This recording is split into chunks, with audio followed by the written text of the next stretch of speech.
Welcome to My Best Campaign. I'm your host, Amanda Lee Smith, CEO of Monday Creative. And today we're talking to one of the best marketers in Canada, Braden Hoeppner. A little background, Braden spent 7 years in marketing at clearly.ca in a huge growth period leading up to the sale of the company. He was at the helm of some wild campaigns, including one I vividly remember taking full advantage of, where they gave away free glasses. I got 2 pairs that I definitely didn't need, and it led to massive growth for the brand. From there, he spent 2 years at Kit and Ace, the technical apparel startup founded and funded by the Lululemon founder, Chip Wilson, and his family, and we actually worked there together. Braden went on to be the CMO at Saxx Underwear and then spent nearly 4 years at Herschel Supply as their SVP of marketing. He's now 2 years into his tenure as VP of marketing and digital at FYidoctors. They have almost 400 optometrist locations across Canada. And actually, I just had a really incredible experience there getting my very first pair of readers because I am now middle-aged. But here's the thing. Braden also happens to be one of my oldest friends. No exaggeration. I have very vivid memories of us tormenting our kindergarten Sunday school teacher, an Irishman named George, when we were like 5 and 6. And I'm pretty sure we were in the class for kids with behavioral issues. Correct me if I'm wrong. But we've redeemed ourselves since then. And in the years since, Braden and I have actually gotten to work together at a few key moments in our careers, starting with our first desk jobs, or at least my first desk job, doing data entry at cemeteries across the United States for a company called the Lowen Group. And then years later, we joined Kit and Ace within a week of each other, where we had what felt like limitless budget to grow the brand from scratch in 5 different countries. And since then, we've been able to partner on projects at Herschel as well. Braden has a lot of stories from his career, and we thought it would be fun to mix things up and share some of them, along with lessons from our time at Kit and Ace, because we tried something that I don't think had been done before. We were trying to build a billion-dollar apparel brand in record time. And spoiler alert, it didn't happen, but we learned so much in the process, which we will get into. All right, Braden, set the stage. You've had a very broad marketing career. Eyewear, apparel, luggage, men's underwear. What do you think is the thread that connects all of that? I mean, that's a great question, and what a fun intro. I do think, I do remember spending New Year's of the year 2000 at your house with a bunch of people and wondering if Y2K was going to be a thing. So yeah, we were just waiting for it all to fall apart. Waiting for it all to implode at that point, which it did not do. So yeah, fun times and fun history of all these things. I think for me, the thread, I never set out to be a marketer. It's not my by training situation. So it's sort of like happenstanced into it with good mentors who sort of poked at you and said, hey, you're a marketer. You should be the way you think could lead you to some success in marketing. And I'm like, okay, let's go down that path and sort of see where it goes. And so there's certainly an analytical component that came together that gave me some good foundation. And I think in the examples that you provided, I think there's really interesting suite of progression through how does retail happen in this world, from direct-to-consumer e-commerce to omnichannel e-commerce retail to almost all wholesale to a company that has, all of those channels and international distribution, and then, back around into, an industry like optical where there's healthcare, there's retail, there's all these other services involved around it. And so for me, I think that progression has been pretty interesting because I don't think that everybody gets that breadth of experience in their career to be able to actually go and see, I saw this on the direct-to-consumer side. How might that impact the distribution side on the international basis? Or to have experience of international distribution and how retail gets done in the Philippines or in China, how might that be leading the way for us in North America? And I think that those sorts of interplays is what's been actually super interesting to see across the years, to be like, wow, when you look back and you see all these different situations occur, you start to be able to put those threads together of like, what's common, what's not, how does it all work together? Yeah. You mentioned mentors who saw something in you. What do you think those qualities were that made you a good marketer and that make good marketers in general? I think, I think the curiosity and the ability to, I think, zoom in and zoom out all the time is what I often describe.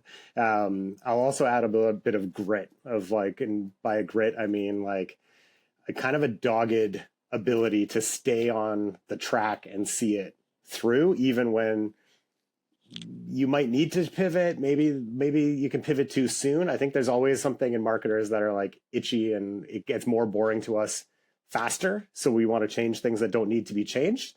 And so I think there's grit. But on the curiosity side, I think that's what it was, early days of web analytics. I was dropped with this software package before Google Analytics was free that not very many people had, that I'm like, wow, you can say a lot about how people are interacting with our online tools. And I could feed that back into the business in interesting ways. And I think that it wasn't just, hey, go produce a report and show this number going up or this number going down. It was, how do we use this number to inform the next decision or to prove value or to answer a question on marketing? And so marketing still today, maybe even more so today than 10 years ago, is there's so much that we can't track. We think we can track it. We think we know what's going on. We don't know what's going on. And so being able to hold that ambiguity and say, I'm super curious about what's going on. Here's 5 different things that might be true and might not be true. And then being able to look very specifically. So let's say you are an email marketer. Maybe it's very specific on click-through rate and you want to zoom right in on that and like really optimize. But you might optimize your click-through rate to something that doesn't convert, right? I think this is pretty simple, but that's where the zoom out. I mean, like sometimes you just got to step back and be like, I optimized this too far, and now my audience is 1,000 people, and that's great that they're converting really high, but there's not enough reach for my business to actually grow. And so I think being able to zoom out and always hold yourself accountable to, well, did it really work? Like, did you actually move the business? Is the business more profitable today than it was yesterday? Like, we can all grow if we throw a bunch of money at it, but we might not be able to grow profitable or sustainable or like different things like that. And there might be a time and place for both. But to know what that outside game is, I think is a skill that marketers need to have in their pocket, because those are the conversations you're having around the table with your colleagues. Mm-hmm. Yeah, there's a couple little things that you said that I want to zoom in on. One is the marketer's habit of changing things that don't need to be changed. I think that's also a founder's bad habit, maybe worse habits that we encounter.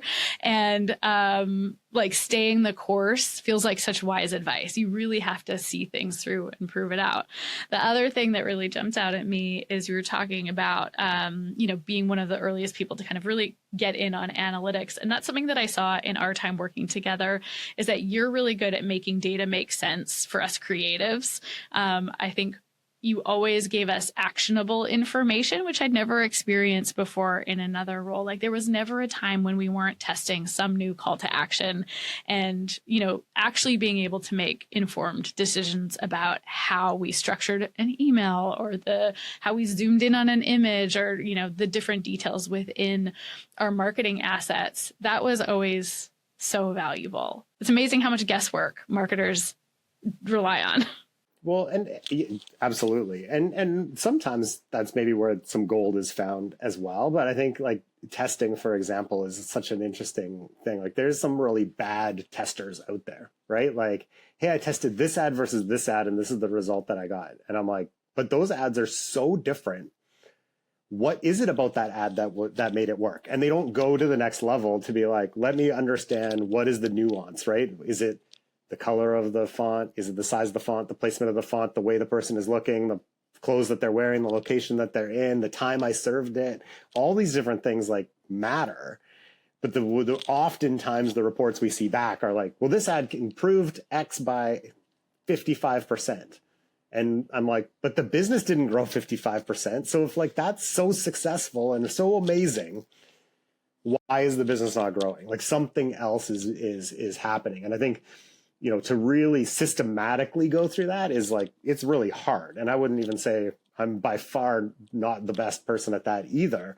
but really good people who can stay on it and work through that optimization do find, golden nuggets inside of their creative and inside of their positioning that they wouldn't have found any other way. It really takes time because it feels like to have those meaningful comparisons, you need to change something so different between the two emails. And then you learn from that. You try it again, see if it has a meaningful impact again. And then you try testing something else. And so it takes weeks upon weeks if you're not a brand that's pumping out 5 emails a week, Yeah. And I think that goes to the grit of like, not just sticking with one idea, but also seeing through that concept, that hypothesis, right? Like, here's the business challenge I have. Here's how I'm going to keep tweaking one to get to a result. And, or when are you ever done? I don't know. But like being able to stick with it, to comment back on that is a key thing, right? To go back to your leaders, to go back to your team and say, this is what I've learned. I can see the impact that this is having on this part of the business, that part of the business, et cetera.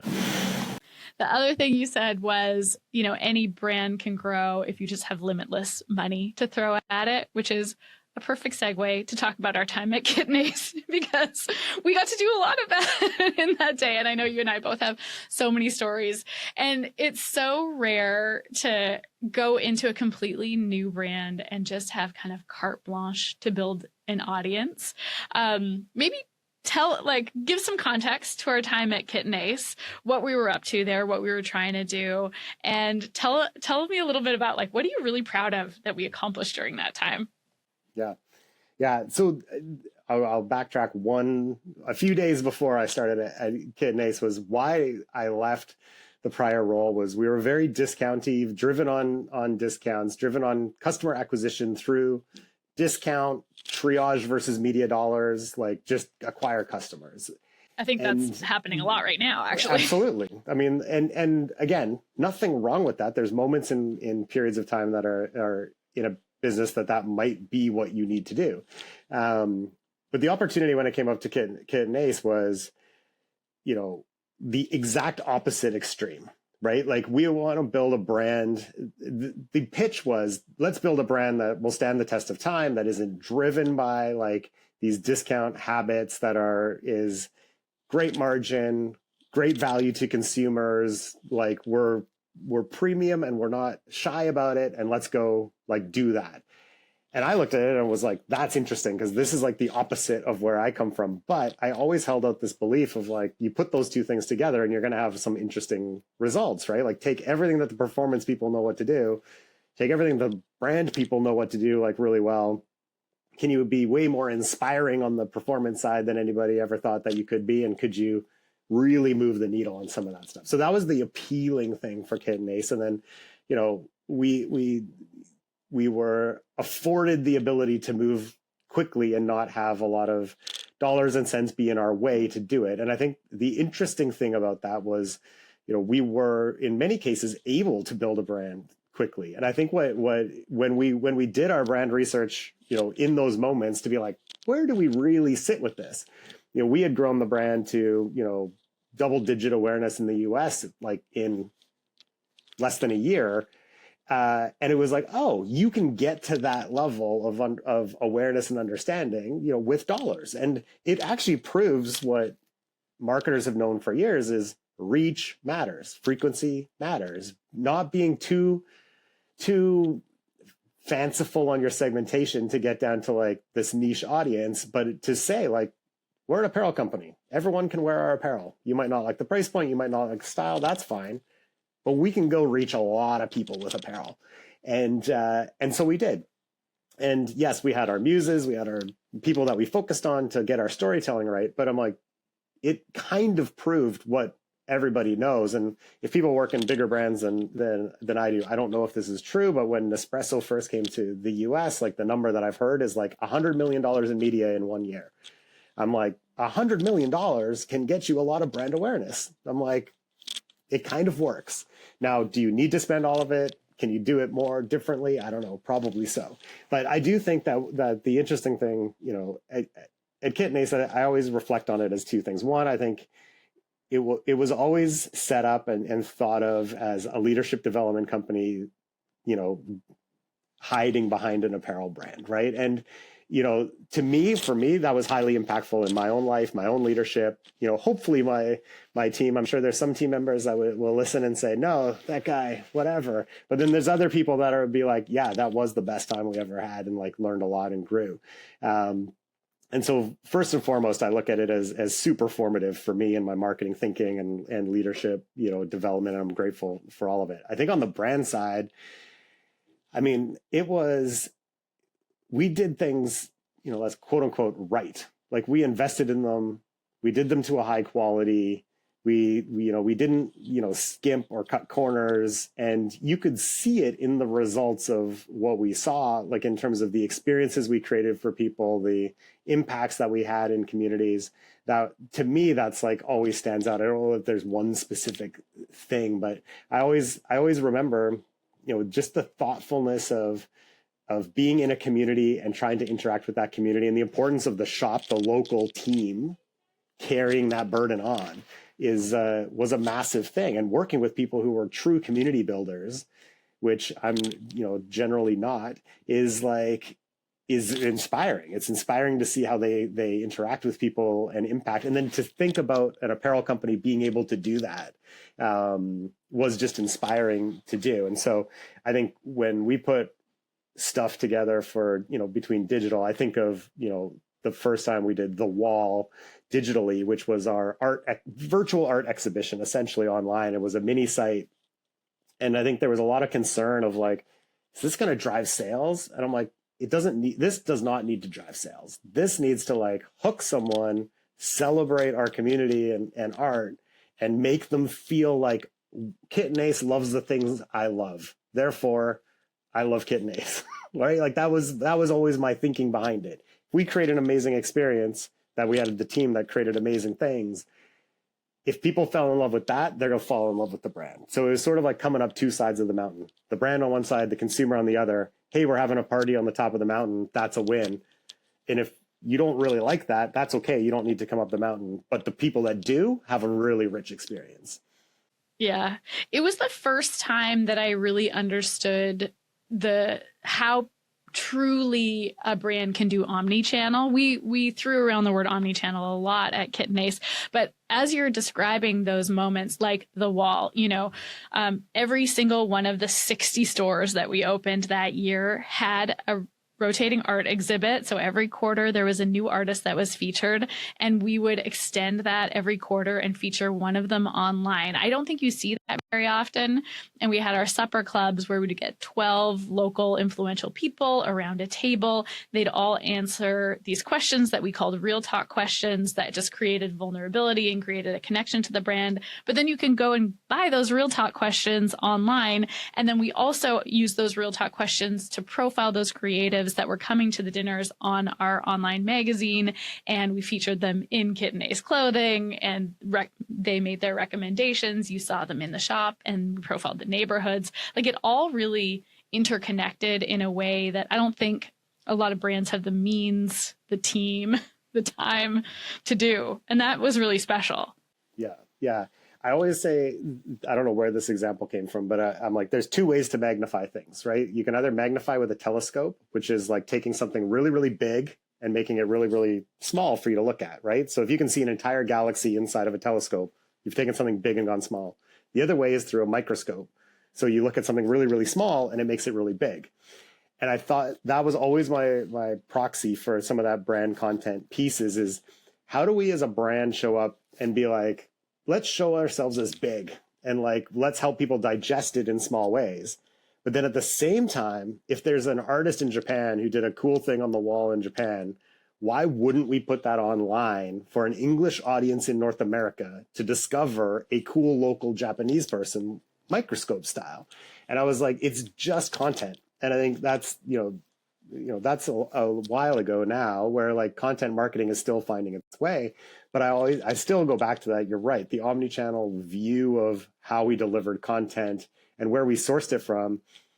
I was always saying to my team, I'm like, write the article about the Japanese art in Japanese and post it on the Canadian website. And everyone is like, no, it's terrible for SEO. We can't do this, da, da, da. And I'm like, but it's a Japanese article, translate it to English, but the first time it loads, I want it to load in Japanese because We did that's that, the didn't we? experience.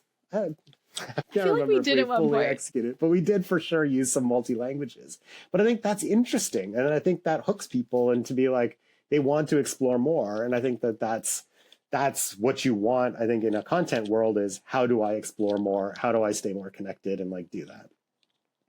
I think omnichannel, just to on that one, on the actual sales side, I think we also did interesting things. I mean, everyone that I talk to that's in a omni-channel world, you have channel conflicts, right? Who gets credit for the sale? E-commerce is stealing my sale.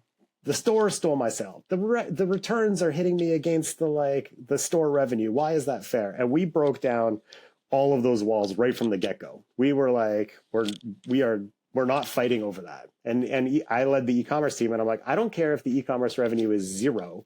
And we allocated every piece of e-commerce revenue to the geography in which we had the closest store. Like, go ahead, let the store take the credit. I was like, because it's irrelevant to the consumer. And how many times do we like take our omni-channel worlds and multi-channel worlds, and we are not thinking about the consumer who does not care whether your product is online or in store or on Amazon or in Nordstrom. They are looking to discover products. They're looking to find your product at an easy place to consume it. But yet we always get in our own way with that. And I think it's always an interesting conversation of like how in multi-channel worlds, there's lots of reasons why, like people are incented, their bonuses, etc. But if you can break that down, your ability to actually like leverage the power of those channels makes a ton of sense. How did you break that down? Was it a mindset shift? Was it just not having incentives tied to individual channels? Like, how do you think that happened? Yeah, I think that's it. I mean, I think we recognized that it was going to happen all together. And if someone was like, "Hey, I'm getting all of these returns," great. Like, hey, it's easier to just process it this way. And yes, it's going to count against you. But if you missed your target and you come back again to the analytics side and say, "Hey, this month we had an extra $10,000 of online returns. That's what caused us to miss our target." Okay, well, then let's just ignore that when we're talking about your bonus and pay you your bonus because you did a good job. Like, that's not a hard decision to make, even at scale. At that point, it's a product issue, not a e-com issue. Well, it's not even a channel issue, but it's just like, okay, they happen to come to your store. Let's just think about the right value for that we're creating in the company and not penalize somebody for it in that sort of way. So I think lots of conversations with my peers and on that side and just sort of agreeing on that. We were getting to the spot where we were looking at sales by zip code or postal code of like really understanding a trade area, how much total trade was happening through our stores, through our e-commerce site. How did we think we were penetrating that area as a result of our overall trade volume in there? And that I think is a great way of looking at a lot of commerce businesses of like, it's one thing to spread out a bunch of sales everywhere. It's another thing to understand, like we have a cohort of real people who love our brand in this geography, and it might be through a wholesale channel, owned channel, wherever it might be, but we truly can start to see the customer numbers. Yeah. I don't know if you'll remember any of the data, but we opened so many stores back in the day, like 60 stores in a year, 5 different countries. Were we opening stores where there was a demand, or was demand being created around the opening of stores? So the store opening strategy was, I think, community first, without going to every detail of like where were the cool like people that we wanted to resonate with the brand. And it might be in a weird spot, right? It wasn't necessarily the highest traffic driving spot. It might not necessarily be where you would assume that we would go, but it was where we were, and that team, kudos to them, always had their pulse on like what was going on. Like I go back to old locations in those neighborhoods 10 years later or almost 10 years later, and I'm like, they are the best neighborhood to be in. You want your store on that street. And we were there like 8 years ago when there was 2 pizza shops and a gaming cafe next to us, and you're like, why did we choose this? But we were ahead of the curve because the right people were there. And I think that was the primary thing. And I think once we knew that we had some resonance in a city, it was an expansion of the retail footprint in that city, moving more to a high street, moving more to a commercial area where we knew we had tilled the soil, if you will. And I forgot this, but we really made use of pop-ups. Like we would really nurture a market before we did the deep investment into the shop build out and test it out in, more affordable locations, make sure there was an appetite for it. It didn't always work, but. Yeah, I mean, we were not afraid of the pop-ups. There was one location where it was bigger than we wanted it to be, but we thought the location was super epic. And, the idea at first was let's just build a small 500 square foot store in the front of the store and just use that for 8 months to a year to again, till the soil while we construct the rest of the store in behind. And then a year later, when we're ready, we can put a full assortment in, a full staffing model, et cetera, and take on those extra costs and blow that out, which again, is probably not the most economic way to go about those types of things. But we knew if that real estate might never come up again, we could make that bet with that we were willing to take because that was an opportunity that we wouldn't want to pass up. Okay, we had I don't remember ever being told that there was a limit on money we could spend. So we did a lot of wacky things. What would you say are some of the wackier things that we did at KitchenAce, and what do you think were the impact of them? I don't know. I don't know what was wacky. What was your wacky one? Well, I mean, the Copper Studio, that was wild to me. So the context is we acquired this Airstream, we copper plated it, we turned it into a traveling t-shirt shop. For the first, I think, 6 months, we couldn't even sell anything out of this thing. So it wasn't even, it wasn't even a traveling store. It was purely an awareness play. And it was staffed by 3 people, a driver, a full-time photographer, and a full-time writer who was also sort of acting as a brand educator. And they were collecting stories for my projects, which was the magazine. That was a big expense. We were putting on, I spent 2 weeks on the Copper Studio. It was amazing. It got a lot of press. People talked about it. We were very precious about how it showed up, which is one of the wackier things. We were talking the other day about how the vehicle that towed the Copper Studio had to be on brand, but it was so hard to get this on brand vehicle to actually work, Yeah. I mean, I don't know if I call it wacky. I think I call it as it was maybe an overinvestment. But I think what's interesting is, to your point, at that time, Airstreams we weren't the first people to use an Airstream, but we did it pretty darn good. And I think what was interesting about it was how much press it actually did garner, and how much you could use a vehicle like that to start the market, have it at an opening. It's certainly eye-catching when you put that out front of a store for a weekend and be have people come up and talk to you and all of those sorts of things. Does it scale? I'm not sure.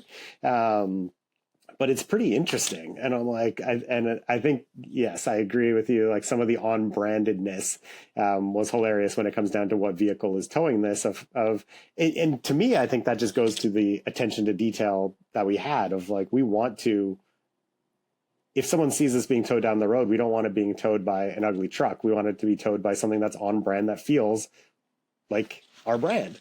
And, which was a Land Rover Defender, which yes, broke down on the way to Coachella. Which got replaced with a VW. Something or other. Not on brand Touareg. Yeah, exactly. Which did the job. That did the job that we hit around the back. I think some of those things, did we see any photos of anyone ever taking a picture of the Copper Studio as it rolled down the freeway? No, 0. So how much did we really need to be concerned about that? I don't know, probably 0. Maybe the wackiest thing that in my world was when this was before Shopify was sort of a viable thing for the scale that we were. I remember putting together the original proposal for what do we want to do with e-commerce. And the response was, you're not thinking big enough. We have to go bigger and more expensive, essentially. And something you've probably never heard since. Never, right? I was this is a pretty good solution and will probably get us the next 5 years, and then we'll replace it in 5 years. And it was, let's just build it for the next 10 years so we don't ever have to replace it, and let's go. And the interesting thing about that decision at that time was how close Shopify was to being the solution that would have been a bazillion times easier for us to do. So we ended up big, expensive e-commerce build, took over a year, all these sorts of things. In my next role, we swapped to Shopify, full rebuild in like 90 days, and like for basically like nothing. And that like was 2 years later. So, wacky was a little bit of like maybe not seeing the innovation that was coming and being prepared at the right time to do the right things, there, as opposed to building out way out in front. But that was one of the benefits too of was all of our technology systems. We didn't have technology debt. But the amazing thing was, as soon as you put a system in, you have technology debt. And as an e-commerce person, it's like just this frustration of like, we want to move faster, we want to be able to do this, and then all of a sudden you have legacy systems that are only 6 months old that you're like, I'm kind of stuck on this now, which holds you back. So, yeah, sometimes bigger and more expensive is not better. No, exactly. Big lesson. And sometimes I think that could be the case with our build outs too. The other thing that came to mind, and this was less related to kind of the digital side, this was really a brand play, but putting a coffee shop in our Toronto store and in our London store. It's interesting. Arc'teryx just opened a coffee shop in one of their stores, and I know Aritzia has really leaned into that. But I think at the time that wasn't the norm. So really finding a way to tell that story and tie it in with the brand, like it felt really unusual, but it also got a lot of people into our spaces, which was really cool. And it was fun to brand that concept. For sure. And I still love that. Love the idea. I mean, I think, Rafa in San Francisco as the like kingpin clubhouse idea of, let's go for a ride, let's come in, let's have some snacks, let's, move along. When it gets you in the store, it becomes this destination. I still think that's a fabulous idea around of like, how do we create retail spaces that are more social spaces? How much, it gets people walking in. My question is, how many times do they need to walk in to buy coffee from you before it becomes like that do they ever actually care what's in the other side of it? They know who you are. Do they care? Do they just really love the coffee? And maybe you don't care. Maybe the coffee is profitable and you're running the coffee shop and it's amazing anyway. That connection is always super interesting to me of like, does it translate or not? Because I think it is a lot of resources to translate it, right? To do in-store events, to do other things takes a lot of people. It does. People, a lot of invites, a lot of signage back in the KitNace days. The hours that we spent making signs clever and punny and aligned with our kind of cashmere goat theme was wild. Okay, so there are things that you taught me in our time at KitNace, and I love that you called out the people development factor, because I think if you look at the people that you hired on the digital side and then more at the brand side, so many of them have gone on to be entrepreneurs. So many of them are doing their dream jobs. Like everyone has really moved on to do big things, which I think is like we can all really credit a lot of the goal setting that we did in the development. But for me personally, you just taught me how to be a better marketer. And one of the things that I think of you all the time is when I hear this false dichotomy that marketers sometimes make between brand versus performance, as if there's kind of this fight between the brand side and the performance marketing side of things. And at KitNace, our team was literally set up this way. For a long time, you were leading the digital side and one of the founders was leading the brand side. And it felt like we were always kind of jockeying to get our way. And the thing that you really taught me is that they complement each other. They always need to support each other. It's not, the integrity of the story, my journalism background would always come up. That doesn't matter. Our job as marketers is to make sure that the brand and product and performance are in service of each other. And so every time we have a brand focused email, there needs to be a product tie-in. Every time we have a product focused email, there needs to be some sort of a story that really brings it to light. That really landed for me. How do you think about this now? Do you still see that? Do you think people get it more? Where does that live for you now?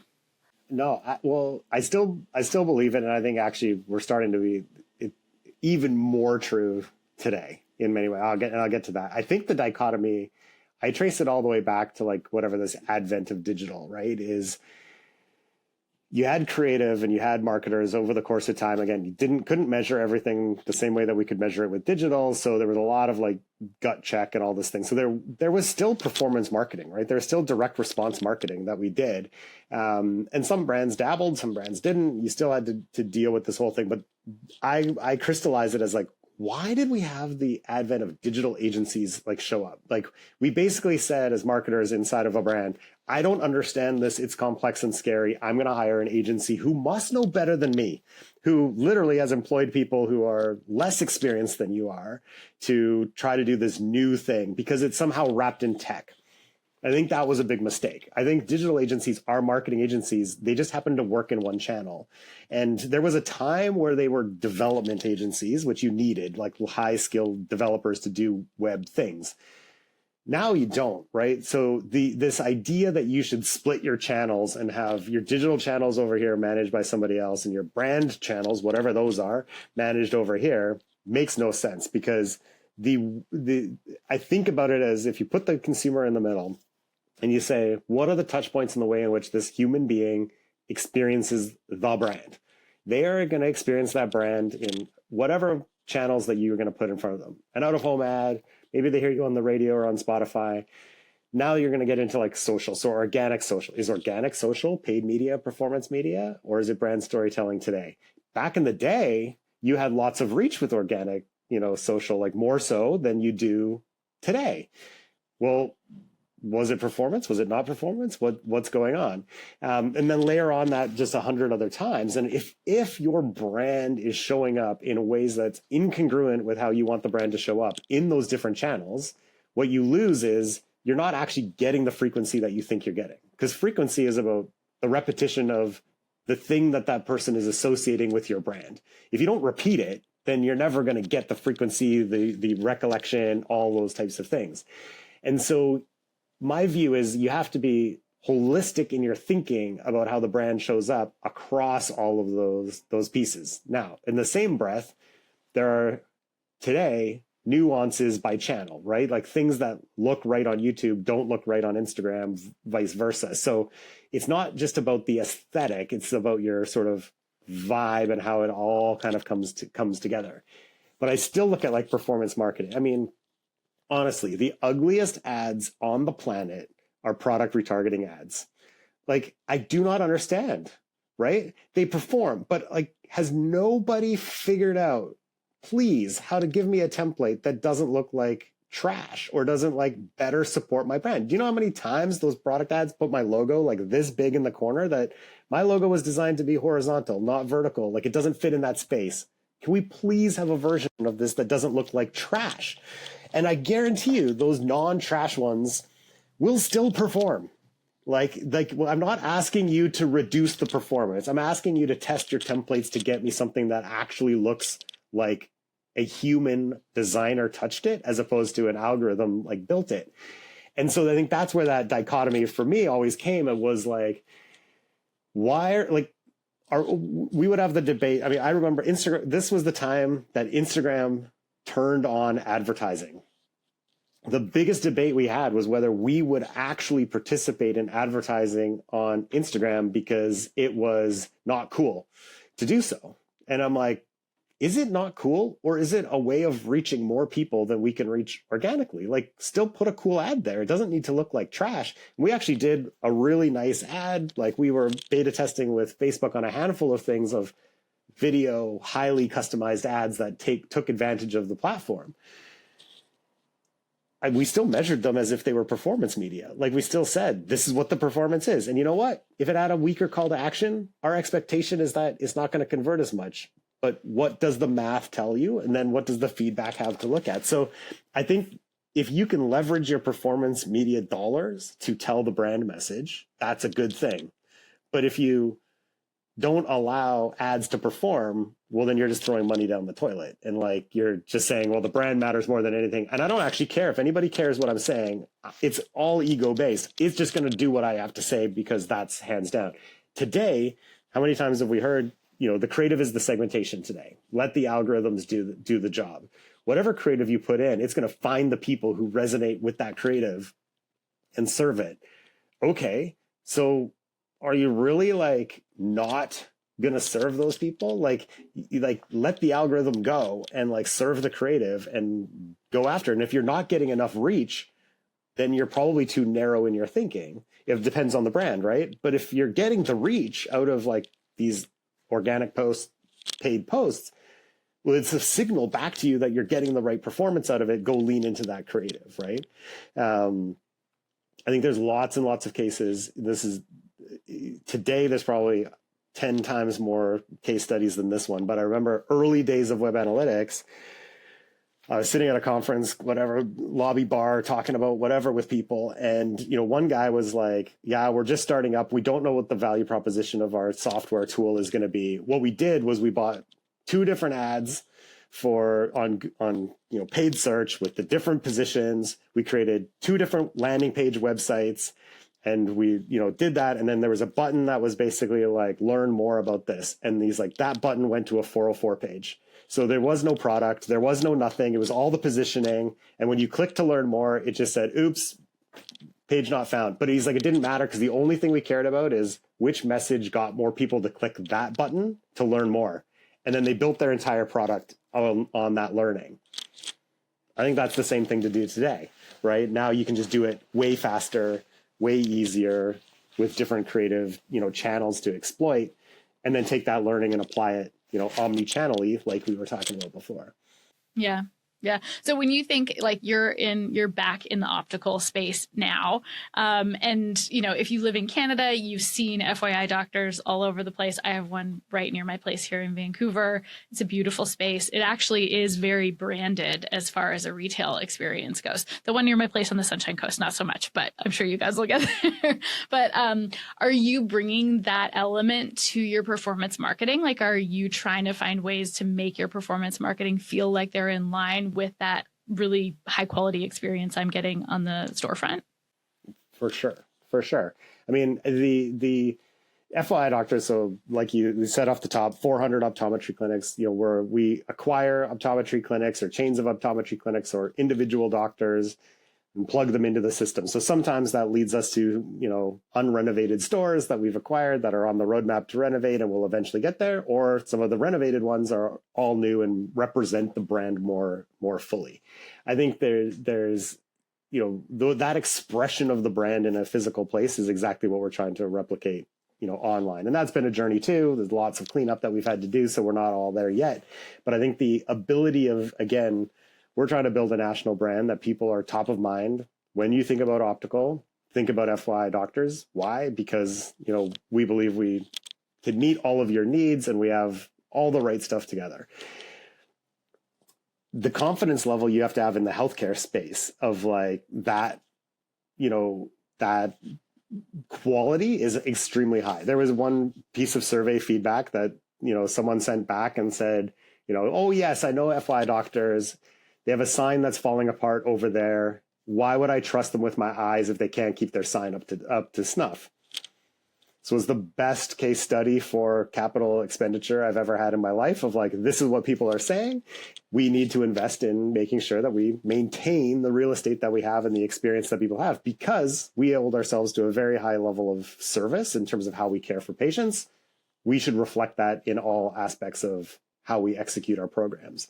And so, that's what we're after is the brand promise of, the best optometry care for you and your family needs to be reflected in how we look, how we talk, how we feel, how we, all of those pieces, because it's a highly competitive industry, right? There's lots of other places that you can go for great eye care as well. But we want to live up to that promise for the people who choose us and make sure that we're bringing that to life in every touch point. Yeah. Okay. Shifting gears a little bit, you've been in pretty much senior marketing roles for basically 20 years. You've seen a lot of changes. What are some of those major inflection points you've seen along the way? And where do you think we are right now? Like what's really relevant and working right now? Yeah. So interesting. E-commerce and the rise of the web was like right at the beginning of my career, right? And there's never been a better time. There was a time that we did not have smartphones and tablets and laptops and, all of these types of things, like it was the old school, way of life. And the internet came on and, really gave us this incredible ability to do communications in a way that was never done before. So that was the very first inflection. I mean, earlier to my retail career, I was working at Auto Trader in Canada, and it was a print versus online debate, right? Like the print magazine drove everything. It drove sales, it drove the revenue, it drove everything. But you could see the online piece coming and how influential it was going to be for classified ads to live online. But I toured location by location and said, we're building this new website. This is all the things. And I sat there and dealers told me, this is going to destroy my business, or I don't care. Do whatever you want. The web doesn't matter. Like how that everyone has those stories, but today that's no longer the story. So inflection point number one, the digitization of everything and how that sort of brought everybody closer in many ways. Advent number two in my mind is social media. And I think I can't even tie it to the idea of social media. I mean, good for Facebook for, tilling the soil on it, but I think it's broadband, it's, the advent of the smartphone, the advent of ability to photo share, like all of these things that led to, whatever the social media piece is. But what it created was incredible triage of impressions for marketers. So in those early days, Facebook outsourced their ad platform to, wholesalers in Canada, essentially, and we were able to buy media for absolute fractions of a penny because they had more page views than they could fill up ads, and we just filled them all up. And so never again will that ever happen because ad tech didn't exist. Like all the ad tech, all the algorithms wasn't there. So it was a very triage based game of how do I get this for cheaper than the other people, and play that sort of game. So I think as that came up, and then think of all the ways in which that's morphed over the years, right? I mean, it's crazy. We used to gate business pages or promotions. So you had to like this in order to get the thing on Facebook for you to have the coupon code to go do something else. I mean, that just boosted, I've got 1 million likes for my business because I gated a contest. All these types of games that have, I think, slowly started to erode. So I think that's a huge transition period that was interesting to figure out and exposed a ton, right? Like the best thing that came out of that in my mind is if you weren't managing your actual customer experience, your actual follow-up, your long-term quality, you were called out, right? I mean, it drove a lot of exposure of bad habits from companies that, don't exist today because people were able to expose them and companies had to fix it, right? So that's incredible and has changed. Mobile, that's a whole beast. I mean, for 10 years, people were like, mobile's coming, mobile's coming, mobile's coming. And the analytics never showed it coming. And then the iPhone came and mobile came. And you had to be ready for it. A whole different screen size, a whole different piece, let alone now, fast forward to today, how much that drives consumption as a platform, for media, for product, all of that sort of stuff. Landslide there. I mean, where we stand now, I mean, you could say AI, but AI has existed in its different formats, driving these algorithms for years. So that's just going to continue and get better and smarter and faster and everything else. I think there's a lot to take on in those platforms to figure out what's the next thing for marketers to actually do. And I think, okay, we can all turn off social media and say it's bad for the world or whatever the case might be. It's still a driving factor. The reach that you have, the ability to intersect, the ability to engage, there's been nothing better. So I think that's still today, even more so with the type of content that's being created today, is you got to be in that game to figure out how to have those right conversations. I think about companies like us and how do we give proper health advice, commentary? It's not just that we want to drive you in because it makes money. It's we actually care about your eyes being cared for properly. How do we use this platform for good? To help people understand that they have a way of maintaining health in a way that maybe they haven't thought about before. But I think that's a big challenging thing, for us. And I think there's fatigue, right? I just think there's a lot of fatigue of bad marketing. Like, I honestly think like one of the trends is going to be people figuring out what the creative is, what the creative experience is, social media posts, whatever, that actually gets people excited about learning about a brand again. Like, people often ask me, what's your favorite campaign? What's the favorite brand? I'm like, most of them are boring. And I'm like, myself included, right? Like, we don't push the envelope enough to like create something that is not just a flash in the pan, but is truly like, I actually feel like that's new and like exciting and meaningful to me. The stat I always quote is that like consumers have reported for years that like 75% of the brands that exist in their life could disappear and they don't care. They literally do not care about 75% of the brands in their life. I'm like, that is a harsh reality that like, if that soda pop that you really love disappeared tomorrow, you're just going to buy the other one. Like, you're just going to move on. You really don't care. As marketers, we're like, how could it possibly be? Like, I cared so much. And consumers just don't care. And so to find the moments that make people really care is like gold to me. Like, I just think it's fascinating. Like, how just fun is it to interact with someone's life when they are like, I actually care about you as a brand anymore. And I'm like, ooh, that's something powerful that, like, again, hard to measure, hard these things, but that like gets me excited. So I do think that meaningfulness of brands, not CSR, corporate greenwashing things, it's just actual authentic meaningfulness of caring about consumers that like can go a long way. Okay, we're coming to a close. I'm going to ask you one more question before we wrap up, and that is, when you look back on this career, all these different roles you've had, all these really interesting companies, what do you feel most proud of? I think for me, I think what I'm most proud of is I hope that in each company that I've touched, that I've left the company with a different way of thinking about the things that they did in the market. How a lot of it is internal, to be totally honest. Like, how do we produce the things that we need to produce without like it just being wild chaos, which always feels like it's wild chaos, and working through the process of like, why are we doing that? Why do we need to do that thing? Like, do we know that it's there? Do we know that it has a reason for being there, that it's serving something? So when I look back at all those companies, I hope that there was a level up in something. I'm sure like every time someone leaves a business, they get blamed for lots of different things that went wrong. I'm sure that there's lots of those stories, but I think that nobody can look at it and say, he didn't have a positive impact on the team morale, the way in which we worked. We challenged assumptions and thinking about, the dichotomy between performance and brand media. How do we make those two things work together?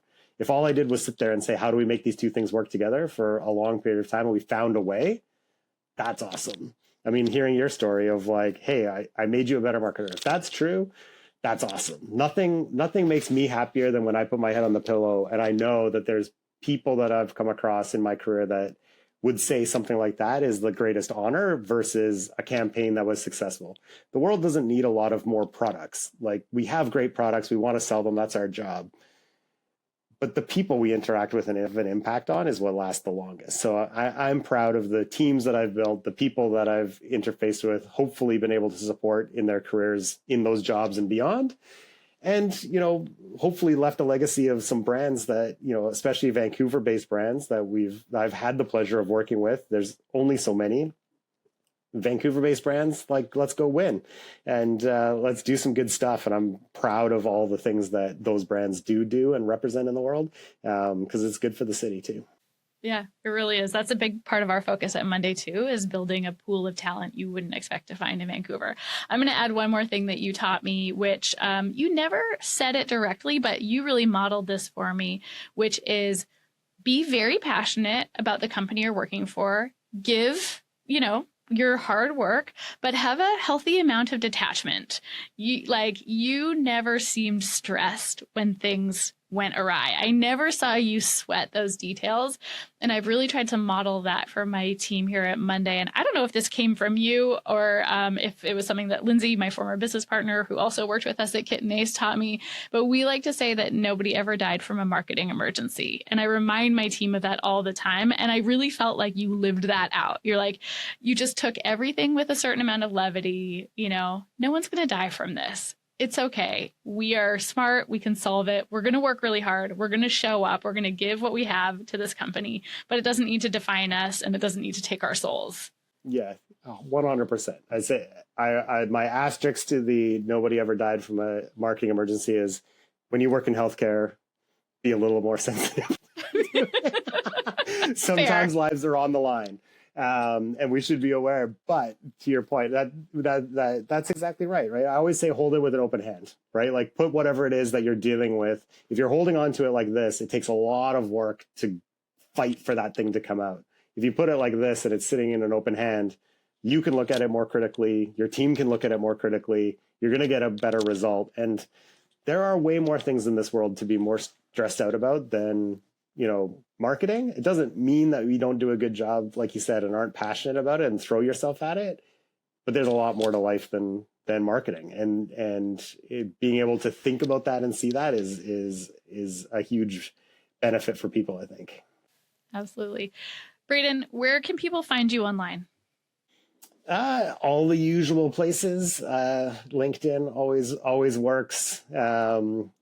Just Google the name. Lots will pop up. There's not a lot of Braden Hoeppner spelled the way that I spell it, and so you will very likely find me.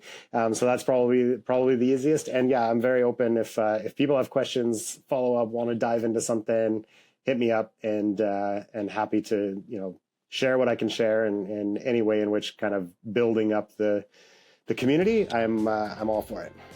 Love it. Well, I always appreciate our chats. Thanks for your time. Thank you.